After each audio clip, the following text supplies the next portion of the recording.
When I was in high school, there was a very impressive experience that I had. That was the first time when I visited USA and I had a homestay. My homestay mom asked me, when did I arrive? And I was literally structuring every English sentences in my mind before I speak. I should told her about the date. And I remember in English, when you were talking about the date, you should use like a TH, something like that in the end. The correct answer is July 1st. In Chinese, it's 7月1号, so I speak very loudly, July 1st.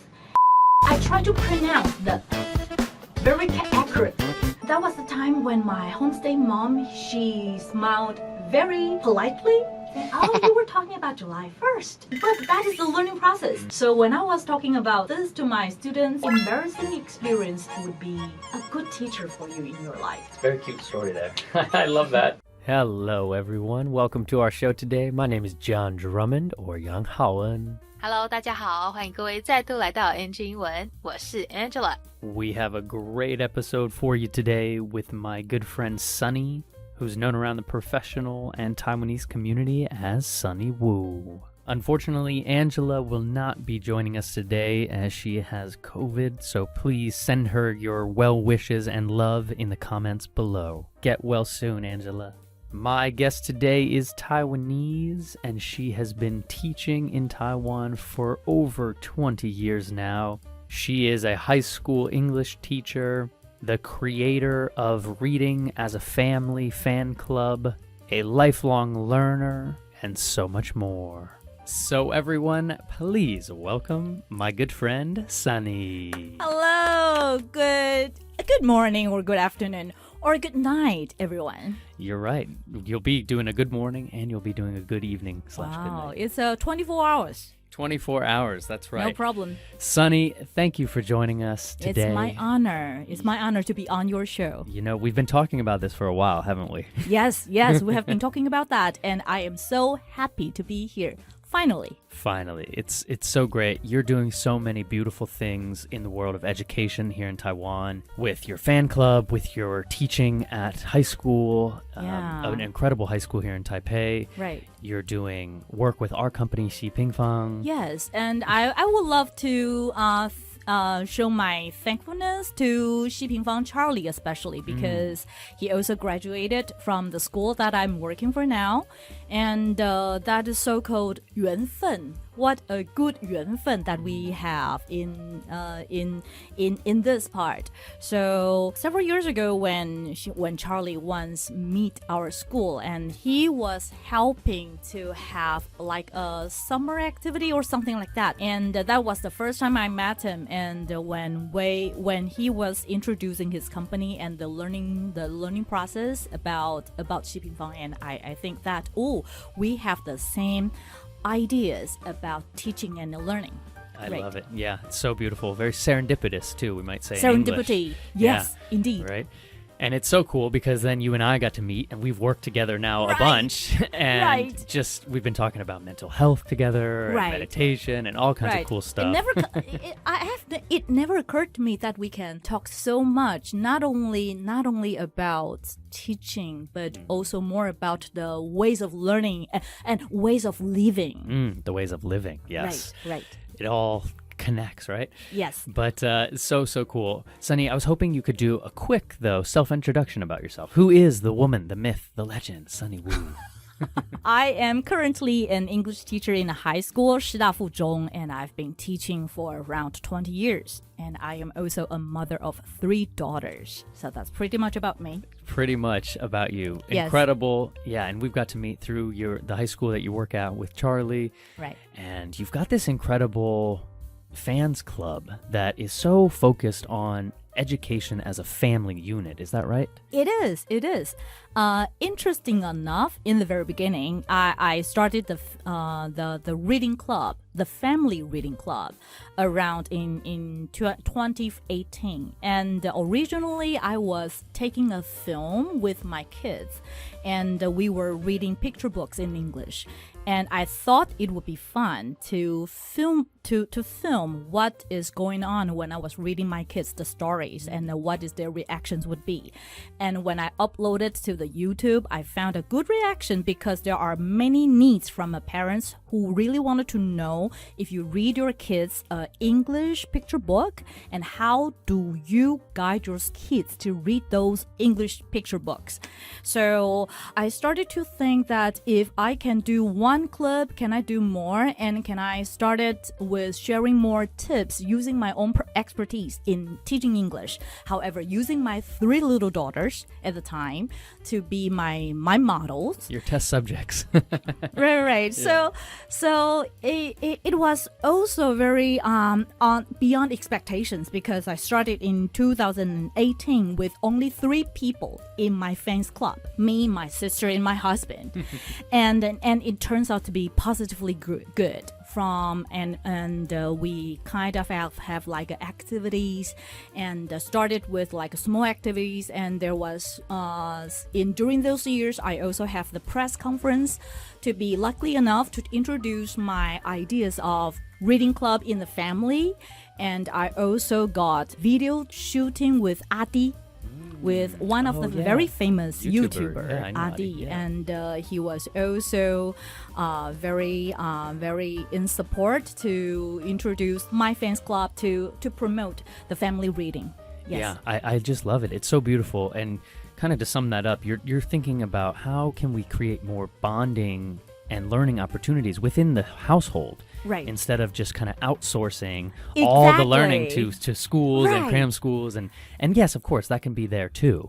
But Right. it's creating these actual beautiful memories with the family around learning. And your focus is on English education, as you said. Yes, because I know there are many trials and errors when we are being parents. There are always a learning process for us, how to be a better mom, how to be a better dad, or how to be a better teacher. I don't know. And sometimes I kind of like a bundle these 2 roles, be a good teacher and be a good mom, bundle it together. But I thought it was not a good idea, to be honest, because if I try to be a good English teacher and a good mom at the same time, sometimes the teacher side will be overpassing the others. There was one time when I was talking, when I should be gently talking about the picture book with my kids, and when they encounter into one word that in a teacher's mind, that I think isn't it very easy one that we have been read a lot of times, and I remember that word, that specific word, the THE, the. I was so angry because I have told you, kids, I have told you that the pronounced with a tongue sticking out. And I even refer to, okay, 跟老师讲. 老师, instead of using mom, I said, 来,跟老师说一遍. Repeat after the teacher. So at the moment, I kind of consciously being aware. It is the danger, like if you mingle 2 roles into one person.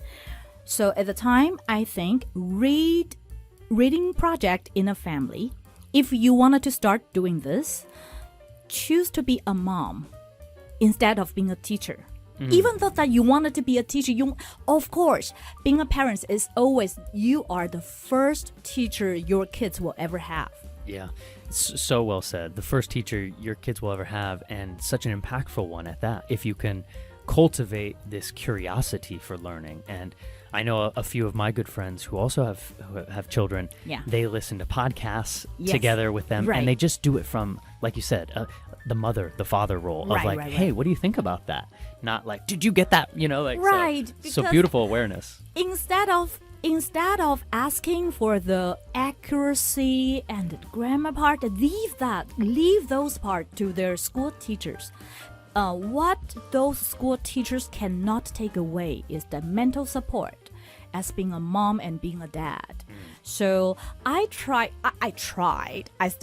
trying trying to being a more gentle mom. I know at the time what they need is a quality time you are being with them, not English class again that they already have during their daytime.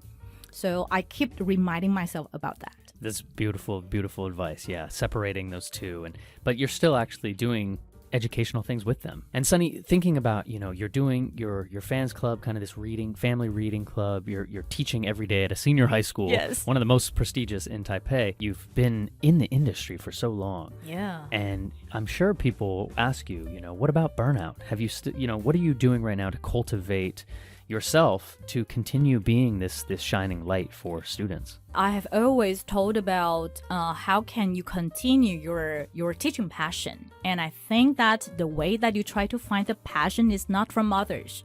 If you try to find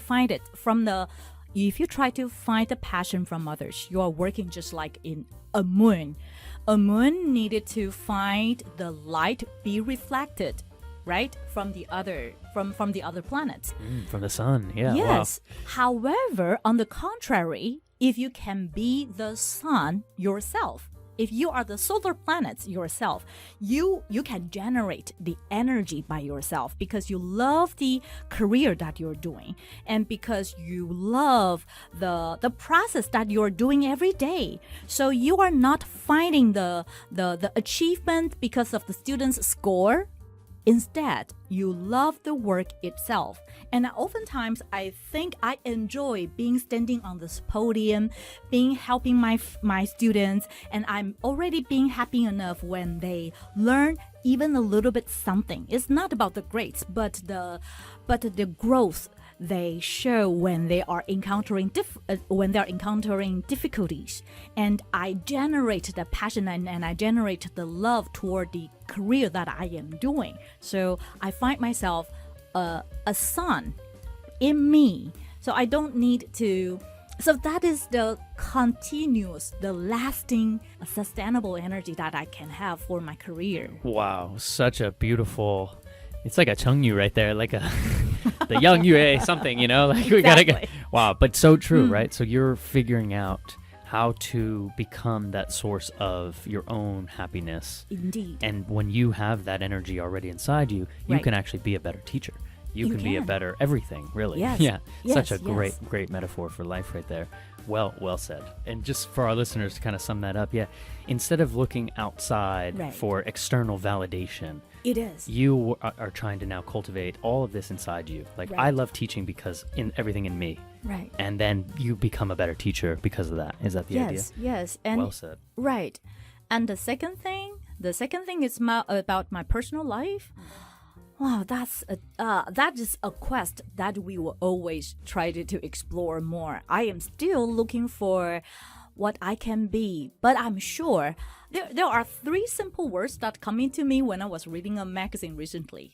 They said, if you are a person who know how to live, who know how to love, and who know how to laugh, live, love, and laugh, then that 3 simple L will make you a person good enough. Hey, the 3 L's. I love The that. 3 Yeah, Ls. live, love, laugh. Yeah, we do say that a lot in the U.S. So I'm happy that you got to see it. Right. So Yeah. I think that is a simple but a lifelong lesson that I can go after. So beautiful. And so if we could switch gears a little bit, though, to your own language acquisition, as you are now such an accredited, wonderful English teacher. But when did your English learning journey begin? Whoa, that's when I was always talking to Charlie. He always had a big story to talk about, that he got a father as his coach, but I don't.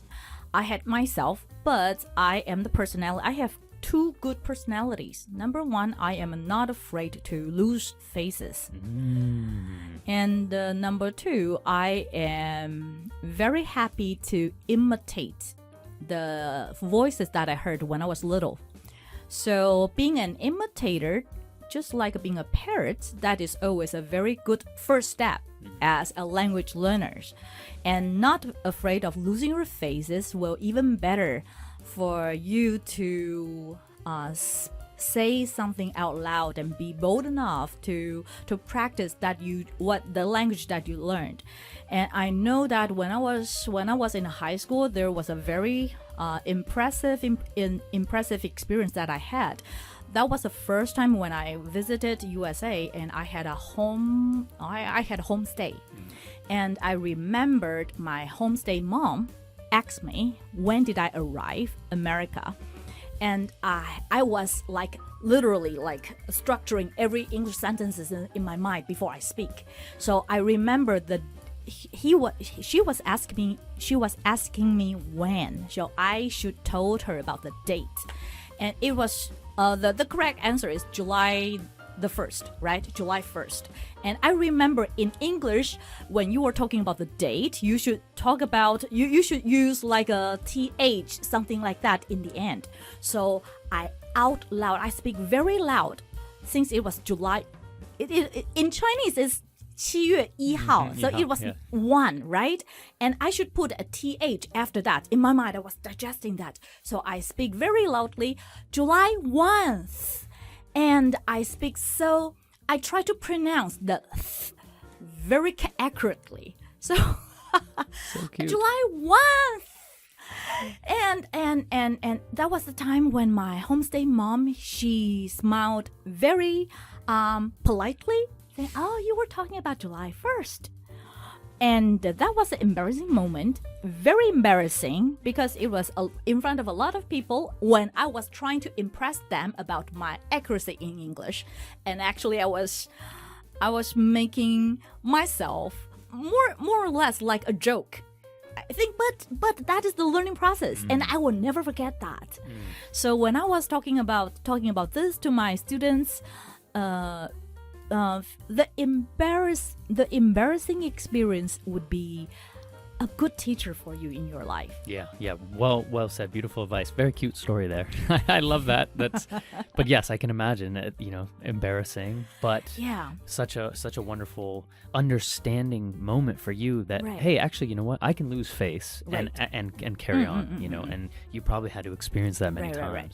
And so with all your teaching experience and everything you're doing within English and learning it yourself, what would you say is some fun advice that you could maybe share other than, don't be afraid to lose face, be bold. It seems like you've got all these great tips. Wow. But yeah, anything else? I think just echoing what I just said, failure is always a wonderful teacher in your life. I was lucky enough, I met another very embarrassing experience in my life early enough when I was already an English teacher.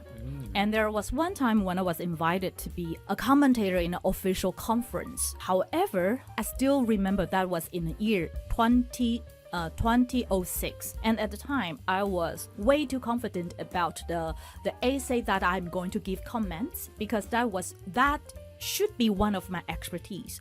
So I didn't prepare it well. By saying as a commentator, I only wrote some outlining and imagine that I am going to give a very impressive and good quality impromptu speech in front of the audience. But of course, that was chaotic. And when it is my turn, I made a very wonderful beginning by, "Good afternoon, ladies and gentlemen. Thank you for introducing me and give me a wonderful opportunity to talk about some of my humble opinions about this essay topic," quote unquote. Then all in a sudden, I went into blank. After the 10 seconds English self-introduction, I literally go blank. All in a sudden, I didn't know what should I say in the very first sentence or the sentences hereafter. And when I was looking at my draft, it was so-called the draft, because I only wrote few lines about the outlining. And I thought, oh gosh, what am I going to say? And when there are also professors and the deans of the literature department sitting beside me, they were all watching at me, seeing what can I say after those wonderful beginning. But the reality is nothing came ever to me. So that experience told me that if you didn't prepare well, then magic won't happen in any way. Whoa, love that. If you if you are prepared, then you let room for magic to happen. But if you're Yes. underprepared, If you're underprepared, so you will just leave yourself yeah. like a plain one, a blank one, or just like blank sheets. No magic will come ever into your mind. I love that. Yeah, it's at the intersection of being prepared and having talent, which you have the talent, but I you have just the didn't talent, prepare. and I know I can speak well, but if I don't have the content, so nothing can happen. The drink couldn't be made. Right. How could a cook well if there's no ingredients or if there's no no materials? That reminds me of, do you remember our project we worked on together for the award we won? Oh, Michelin star. Yes. Yeah, you channeled that. Right, right. Having the ingredients. Yes. So cool. Sunny, unfortunately, I wish we could talk for hours as we seem to always do. Yes. But unfortunately, we have to end here on NG Ingwen. Thank you so much for making time. And where can people find your reading class online? Maybe they can find more about your life. Oh, please. If you're watching and if you're interested, our reading page is so called in Chinese. 甜豆亲子英文共读. 甜豆, the sweet bean. Yes. The sweet bean. So that's Right. the name of the fan page, is that correct? In Chinese. Okay, Yes, perfect. it is. Right. And Awesome. hopefully I can see you there. Awesome, Sunny. Well, thank you for everything you're doing within the world of education and really just with the development of yourself, too. I think, channeling the solar energy of yourself is going to be Find very the valuable. solar energy inside you. Yeah. Beautiful. All right, Sunny. Well, thank you, and we'll talk to you next time. Hopefully, and I am going to say, no, at the end, we don't say goodbye. We only say see you next time. There it is. Yes. See you next time. All Bye-bye. right. Bye, everyone. Bye-bye. Peace. All right. Well, that is our NG Ingwen show for today. We hope everyone enjoyed listening to that. You can connect with us on Facebook, Instagram, YouTube, and now Spotify. You can search NG Ingwen, or you can search on IG NG English ICRT. And don't forget to tune in every Wednesday morning from 6:30 to 7 and Wednesday night from 9 to 9:30. We'll catch you on the next episode. Bye-bye. 好啦，今天的节目就到这边告一段落啦，感谢各位的收听，别忘了订阅我们的 Spotify 还有 YouTube 频道哦。那喜欢我们节目的话，也要记得到 Instagram 到 IG 上追踪我们哦。如果各位有什么其他问题是想要问来宾的，也请欢迎在底下留言告诉我们，我们一定会想办法帮你问到手。好啦，那就下周在空中相会咯，拜拜。